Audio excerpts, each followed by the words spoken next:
Assalamualaikum warahmatullahi wabarakatuh.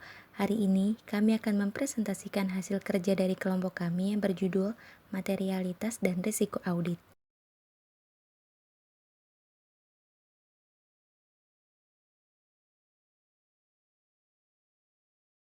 Sebelum itu, perkenalkan nama anggota dari kelompok kami, Rizky Ilmiasari sebagai moderator dan penyaji pertama, Husnul Hasanah sebagai penyaji kedua, Angelina Putri Faradea sebagai penyaji ketiga, Eka Widya Damayanti sebagai penyaji keempat, Eka Prastiawati sebagai penyaji kelima, Feni Fionita sebagai penyaji keenam, dan Eka Rohmawati sebagai penyaji ketujuh.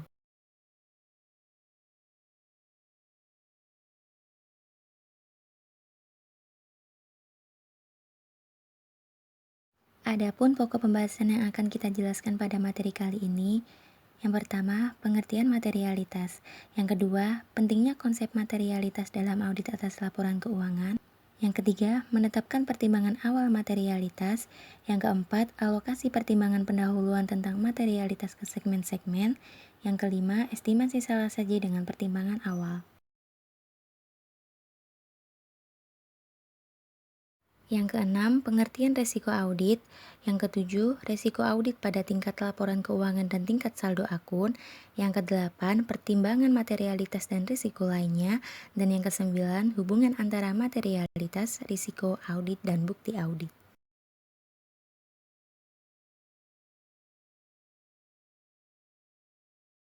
Pengertian materialitas.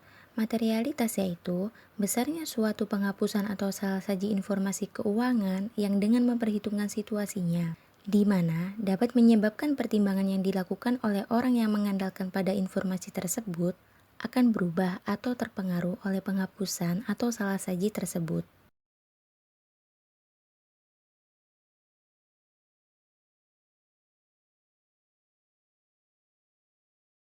Definisi tersebut mengharuskan auditor mempertimbangkan keadaan-keadaan yang berhubungan dengan satuan usaha atau perusahaan klien, dan informasi yang diperlukan oleh mereka yang akan mengandalkan pada laporan keuangan yang telah diaudit.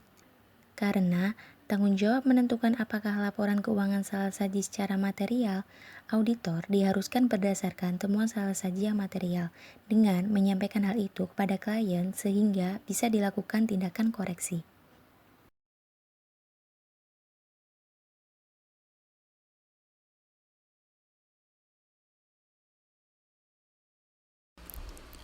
Selanjutnya yaitu pentingnya konsep materialitas dalam audit atas laporan keuangan. Dalam audit atas laporan keuangan, auditor tidak dapat memberikan jaminan pada klien atau pemakai laporan keuangan yang lain bahwa laporan keuangan auditan adalah akurat karena auditor yang bersangkutan tidak memeriksa setiap transaksi yang terjadi dalam tahun yang diaudit dan tidak dapat menentukan apakah semua transaksi yang telah dicatat, diringkas, digolongkan, dan dikompilasi secara semestinya ke dalam laporan keuangan. Oleh karena itu, dalam audit atas laporan keuangan, auditor memberikan keyakinan sebagai berikut, antara lain, yang pertama, auditor dapat memberikan keyakinan bahwa jumlah-jumlah yang disajikan dalam laporan keuangan beserta pengungkapannya telah dicatat, diringkas, digolongkan, dan dikompilasi. Yang kedua, auditor dapat memberikan keyakinan bahwa ia telah mengumpulkan bukti audit kompeten yang cukup sebagai dasar memadai untuk memberikan pendapat atas laporan keuangan auditan. Yang ketiga, auditor dapat memberikan keyakinan dalam bentuk pendapat atau memberikan informasi dalam hal terdapat perkecualian bahwa laporan keuangan sebagai keseluruhan disajikan secara wajar dan tidak terdapat salah saji material karena kekeliruan dan tidak beresan.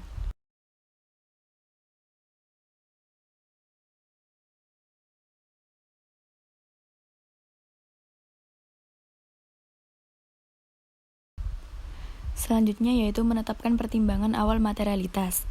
Auditor memutuskan jumlah salah saji gabungan dalam laporan keuangan yang akan mereka anggap material pada awal audit ketika sedang mengembangkan strategi audit secara keseluruhan. Keputusan tersebut disebut sebagai pertimbangan pendahuluan tentang materialitas. Karena meskipun merupakan pendapat profesional, hal itu mungkin saja berubah selama penugasan. Pertimbangan ini harus didokumentasikan dalam file audit. Beberapa faktor akan mempengaruhi pertimbangan pendahuluan auditor tentang materialitas untuk seperangkat laporan keuangan tertentu. Yang pertama, materialitas adalah konsep yang bersifat relatif ketimbang absolut. Yang kedua, dasar yang diperlukan untuk mengevaluasi materialitas karena materialitas bersifat relatif, diperlukan dasar untuk menentukan apakah salah saji itu material. Yang ketiga, faktor kualitatif yang juga mempengaruhi materialitas.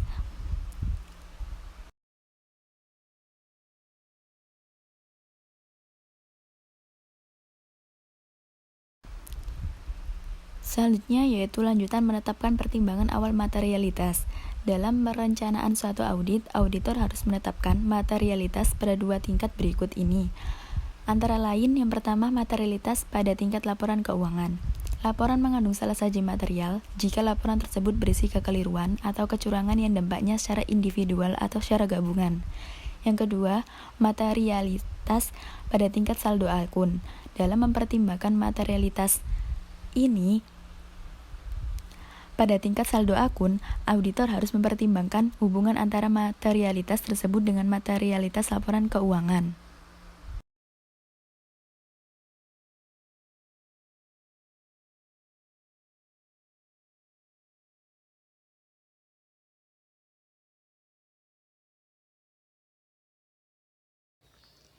Selanjutnya, alokasi pertimbangan pendahuluan tentang materialitas ke segmen-segmen.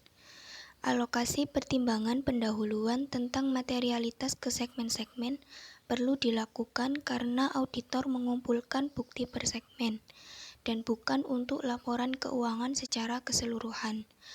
Berguna untuk membantu auditor dalam memutuskan jumlah bahan audit yang cukup untuk dikumpulkan dalam segmen tersebut, sehingga akan meminimalisasi biaya audit. Sebagian besar alokasi materialitas pada pos-pos neraca karena neraca memiliki lebih sedikit komponen. 3 kesulitan dalam upaya mengalokasikan tingkat materialitas ke akun neraca yaitu: yang pertama, anggapan bahwa akun tertentu lebih banyak kekeliruan daripada yang lain. Yang kedua, perlunya mempertimbangkan apakah kekeliruan tersebut lebih saji atau kurang saji. Dan yang ketiga, biaya audit relatif dari prosedur audit yang mempengaruhi alokasi untuk tiap akun sulit diramalkan.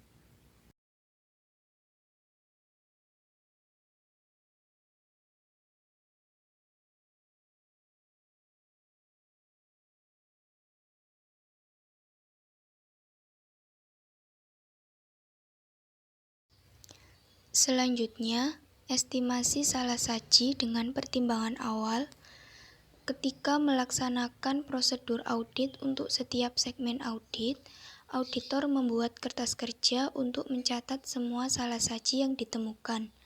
Salah saji yang ditemukan dalam suatu akun dapat dibedakan menjadi 2 jenis. Yang pertama, salah saji yang diketahui. Salah saji yang diketahui adalah salah saji dalam akun yang jumlahnya dapat ditentukan oleh auditor. Dan yang kedua, salah saji yang mungkin.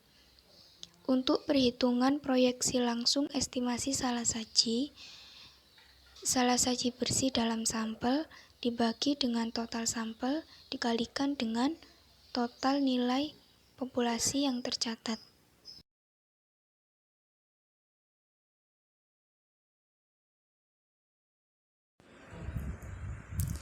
Pengertian risiko audit. Risiko audit adalah risiko yang terjadi dalam hal auditor tanpa disadari tidak memodifikasi pendapatnya sebagaimana mestinya atas suatu laporan keuangan yang mengandung salah saji material. Semakin pasti auditor dalam menyatakan pendapatnya, semakin rendah risiko audit yang auditor bersedia untuk menanggungnya.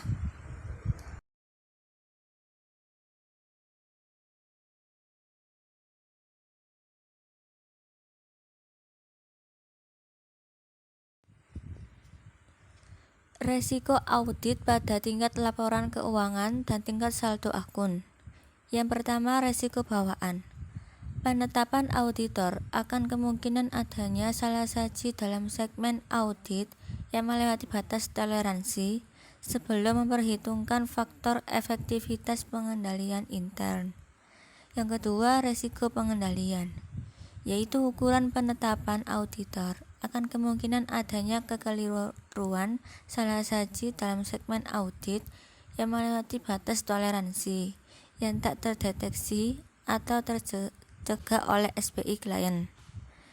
Yang ketiga, risiko deteksi, yaitu risiko sebagai akibat auditor tidak dapat mendeteksi salah saji material yang terdapat dalam suatu asersi.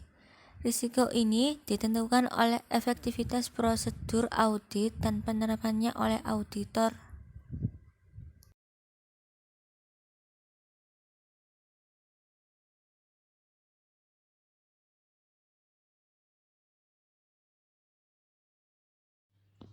Selanjutnya, pertimbangan materialitas dan risiko lainnya.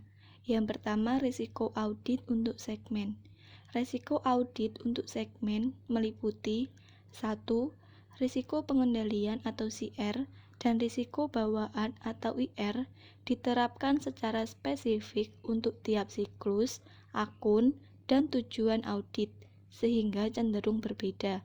Risiko pengendalian berbeda untuk tiap akun, tergantung efektivitas pengendaliannya. 2. AAR diterapkan auditor untuk keseluruhan audit, konstan untuk tiap siklus dan akun utama. 3.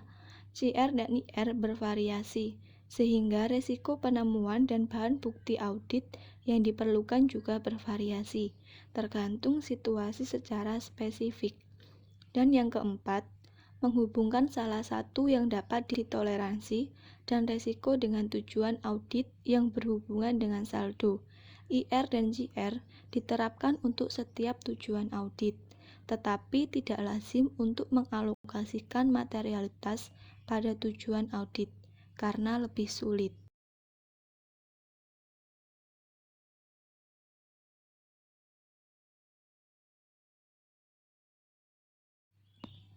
Yang kedua, keterbatasan pengukuran. Keterbatasan pengukuran meliputi 1. Sulit mengukur komponen-komponen dalam model, sehingga auditor biasanya menggunakan ukuran yang subjektif atau rendah, sedang, dan tinggi.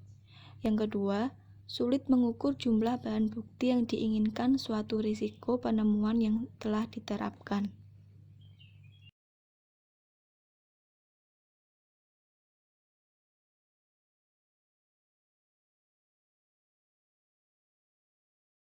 Selanjutnya, pada pertimbangan materialitas dan risiko lainnya, ada kertas kerja perencanaan bahan bukti pengujian terinci atas saldo.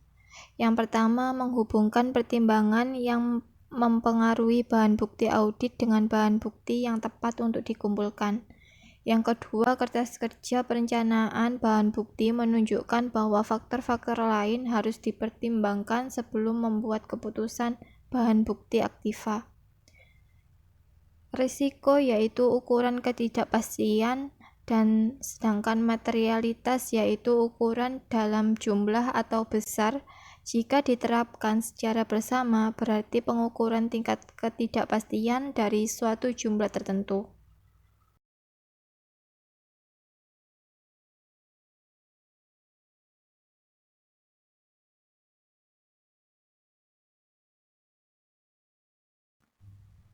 Berikutnya yaitu mengevaluasi hasil.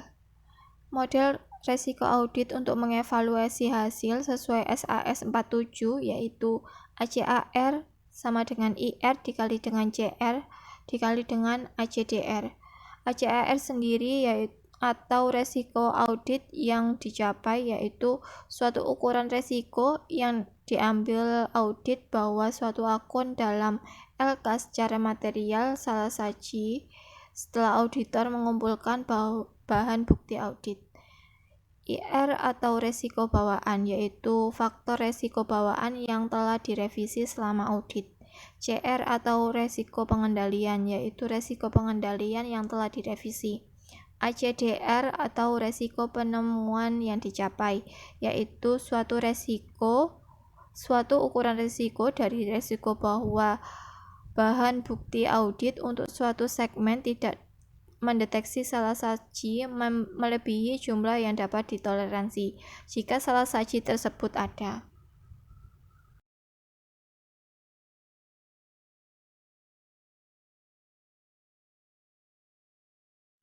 Kemudian yaitu pertimbangan materialitas dan risiko lainnya. Risiko audit untuk segmen yaitu risiko pengendalian CR dan risiko bawaan IR yang diterapkan secara spesifik untuk tiap siklus akun dan tujuan audit, sehingga cenderung berbeda. Risiko pengendalian berbeda untuk tiap akun tergantung efektivitas pengendaliannya. CR dan IR bervariasi, sehingga risiko penemuan dan bahan audit yang diperlukan juga bervariasi tergantung situasi secara spesifik. Kemudian keterbatasan pengukuran. Tidak ada metode pengukuran yang akurat untuk menemukan pengukuran kuantitatif yang tepat mengenai kombinasi bahan audit, tetapi secara subjektif untuk mengevaluasi kecakupan bahan bukti untuk memenuhi PDR butuh pertimbangan profesional.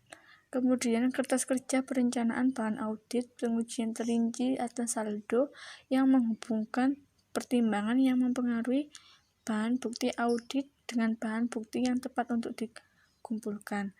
Kertas kerja perencanaan bahan bukti menunjukkan bahwa faktor-faktor lain harus dipertimbangkan sebelum membuat keputusan bahan bukti aktiva.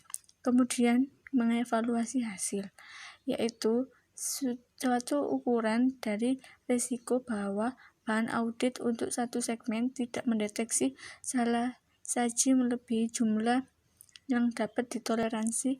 Jika salah saji tersebut ada, auditor dapat mengurangi penemuan yang dicapai hanya dengan mengumpulkan bahan bukti.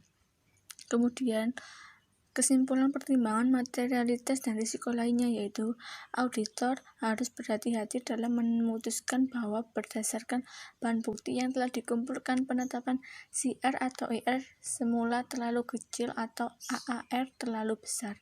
Tindakan yang dapat diambil oleh auditor yakni yang pertama, menetapkan risiko yang harus direvisi, dan yang kedua, auditor harus memperhitungkan efek perubahan ini terhadap jumlah bahan bukti yang disyaratkan tanpa menggunakan model risiko dari audit.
Kemudian yaitu hubungan antara materialitas, risiko audit, dan bukti audit. Yang pertama, jika auditor mempertahankan risiko audit konstan dan tingkat materialitas dikurangi, auditor harus menambah jumlah bukti yang dikumpulkan. Yang kedua, jika auditor mempertahankan tingkat materialitas konstan dan mengurangi jumlah bukti audit yang dikumpulkan, risiko audit menjadi meningkat, yaitu risiko audit yang meningkat akan mengakibatkan banyaknya tugas dalam materialitas dalam konstan dan mengurangi jumlah bukti audit.